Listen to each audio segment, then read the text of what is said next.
Hey, cousins. It's time for a curious case. You see the banner. Sol Ruka, Callie Harmony Hampton. Listen, she hot in NXT. That soul snatch ain't nothing to play with. But prior to all of that, the only thing people talked about was that this woman was half black, okay? She presents as Caucasian, but she is half black. And we're going to learn more about Sol Ruka and how she is born, bred, and ready for the main roster. But under Paul Leviskay, it ain't happening. It ain't gonna happen. She gonna end up relegated to like some fucking tag team with probably Maxine Dupree. Child, I don't even know, but I don't see Sol Luca doing what she need to do on the main roster. Let's get into it. Where's she from? Callie Harmony Hampton. Young gal, 25 years old, from Ontario, California. Her father is Paul Hampton, black dude, American musician, songwriter, best known for his work as keyboardist and creator of the ska band, the Skeletones. Now, I'm not going to sit here and act like I know what the fuck the Skeletones is. I'm not. I thought y'all was going to say he was a part of the Commodores or Earth, Wind, and Fire, some shit. But okay, the Skeletones. She is 5'9", coming out of Honolulu, Hawaii. Trained at the Performance Center, debuted June 24th, 2022. She is a double champion with the Speed title that y'all had said got canceled. Y'all said they not even fucking around with Speed like that, but the WWE said, yes, we are. We just ain't doing nothing with it right now. And she is the North American women's champion and ain't doing shit with it right now. That's how I know Paul Leviskay got his paws on NXT, because they was mixing it up in wrestling, but he went down there and told Sean, I need you to starve the audience of their champions. That way it could make it seem like they important. Stupid motherfucker. Stupid.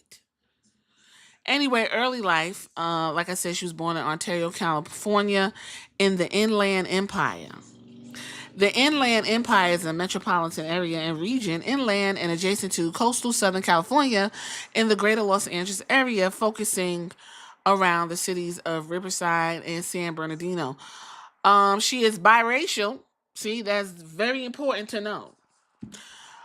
Musician, father is African American, and her mom, and she has a brother named Coda. Didn't nobody say nothing about her mother.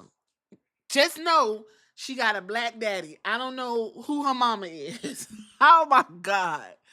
Hampton graduated from Western Christian High School in Upland, California, and she is majored in human psychology at the University of Oregon, where she also completed in gymnastics, and she uses the fuck out of it. Did she graduate? I'm gonna have to do more research. Started in WWE 2022 to the present. She was a part of the group of recruits signed to the WWE Performance Center in 2022. She had no previous wrestling experience. Instead, coming from acrobatics and tumbling, she began to work under the ring name Sol Ruka, going viral, famed for her innovative finisher, a springboard front flip cutter dubbed the Soul Snatcher. June 2022 live event, her on-screen debut on NXT Level Up, losing to Kiana James. Well, would you look at that? Now look at Kiana walking around in Goodwill Couture. April 2023, Ruka was written off of television as she ruptured her ACL, which required surgery. Prior to being written off, Ruka appeared on night one of WrestleMania 39, where she was in a Cinemoji cartoon costume during Rey Mysterio's entrance. Ruka returned from injury at NXT Roadblock on March 2024, attacking Blair Davenport. Look at that. Now Blair is showing that ass. Who had injured Ruka in kayfabe. Ruka defeated Davenport twice in NXT, spring breaking in the beach brawl, and then she went on and to defeat Ariana Grace and earned the North American Championship against Kelani Jordan, and she did not beat Kelani.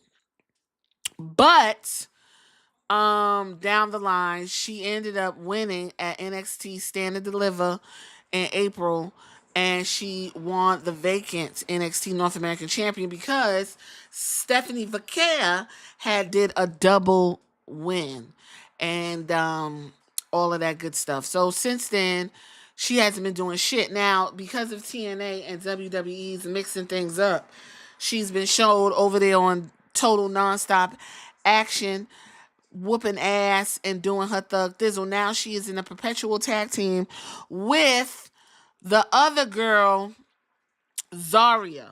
They are in a tag team. Zarya gets to pick her up, put on her shoulders, swing her around, and do all of the things. Fun fact, in her gymnastics over at the University of Oregon, she was the base, which requires a lot of skill, a lot of trust. She was at the bottom. She held everybody up. Sol Ruka was introduced, goodness, to wrestling through babysitting. So she went on to say, I babysat these kids who were like huge fans. They would try and body slam each other all the time. And they had all the rings and all the action figures. I obviously knew who all the biggest stars was, but that was kind of the extent of what I knew. As soon as I got to try out, I like Google searched a bunch of stuff, and I watched some of like the highlight reels from previous tryouts to know what I was getting myself into. WWE slid into her DMs. She said, I got a DM on Instagram from the WWE recruiting page, and at first I thought it was like not real because I didn't know how people got into WWE. I wasn't a super big fan at the time, so when I saw that, I was like, yeah, right. So I showed my boyfriend, and he was like, you have to do this. That's insane. I looked into it and figured, like, if I go to the tryout and don't make it, it's one hell of a story to tell people. I got the opportunity to try out. How crazy is that? If I don't make it, then we'll see what happens. She is close friends with Amari Miller. I don't know if y'all remember her. She was putting in work. Amari ended up being more of just putting all the girls over. She was a good wrestler. I don't know why they let that woman go. Her and Sol Ruka got injured at the same time. And apparently they're still best friends. Sol Ruka went on to say, I remember she got into a car accident. I was the first one she called. I'm over here walking my dog with the knee brace and trying to crutch my way to her car accident. She crying. It was me, her, Danny Palmer, our coach AJ at the time was all there for her. She came to me one day and she was like, hey, when you tore your ACL, did it feel like this or did it feel like this? And I'm like, oh, like I think you're fine. You don't have any symptoms that I did, but my knee was locked out. We would go see horror movies all the time. We would make TikToks all the time. We'd be drinking coffee together. We were inseparable to the point where our rehab times at the PC were at the same time. And so Ruka got kept, and they let Amari Miller go. With all that being said, I think she has a big career ahead of her, but I also don't want them rushing her to the main roster. She did have that debut with on SmackDown, I believe, or was it Raw? And it was fine for the most part, but that's not how you debut people. Just bring them up, don't give them no package. They were actually like jobbers. Meanwhile, she had the North American title on her shoulder. If you're going to debut people like that, you're already setting them up for failure. But then this is Paul Levesque's, era. So I want her to stay in NXT as long as possible. She got the North American title. Get all the reps you could get seasoned as fuck. You still got stuff you could be going after in NXT. Everyone doesn't have to come up to the main roster just to not be used. So I'm going to leave it right there. Y'all tell me what y'all think about Sol Ruka. Are you excited? Do you think she'll be successful? If I'm missing anything, hit me in the comments. Let me know.